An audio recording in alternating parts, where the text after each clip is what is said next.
IPL தொடரோட 38வது ஆட்டத்துல Rajasthan Royals மற்றும் Mumbai Indians அணிகள் மோதவிருக்காங்க.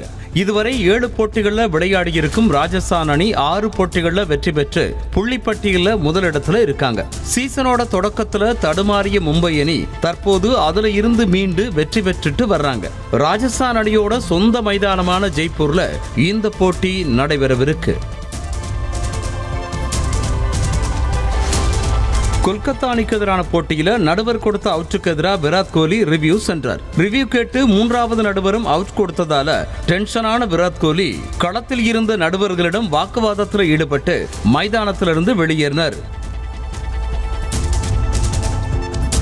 கொல்கத்தா அணிக்கு எதிரான போட்டியில யாஷ் தயால் வீசிய பந்துல அந்த அணியின் வீரர் ஆங்கிரிஸ் ரகுவன்சி அவுட் ஆனார். இவரது கேட்சை கேமரூன் கிரீன் சுமார் 8.1 அடி உயரத்தில் சென்ற பந்தை அபாரமாக எகிரி பிடித்தது எல்லோரையுமே ஆச்சரியப்பட வச்சது. இம்பாக்ட் பிளேயர் விதி இருப்பதால் களத்துக்கு வந்த உடனேயே பேட்ஸ்மேன்கள் விளாச தொடங்குறதால 250 ரன்களுக்கு மேல ஒரு அணி எடுப்பது வழக்கமாகிருச்சுன்னு முகமது சிராஜ் தெரிவிச்சிருக்கார். அதனால பவுலர்களுக்கு சாதகமான விஷயங்களே இல்லைன்னு தெரிவிச்சிருக்கும் அவர் அந்த இம்பாக்ட் பிளேயர் விதியை நீக்கிடுங்கன்னு கோரிக்கை வச்சிருக்காரு. செய்திகளை உடனுக்குடனும் துல்லியமாகவும் தெரிந்து கொள்ள சப்ஸ்கிரைப் பண்ணுங்க.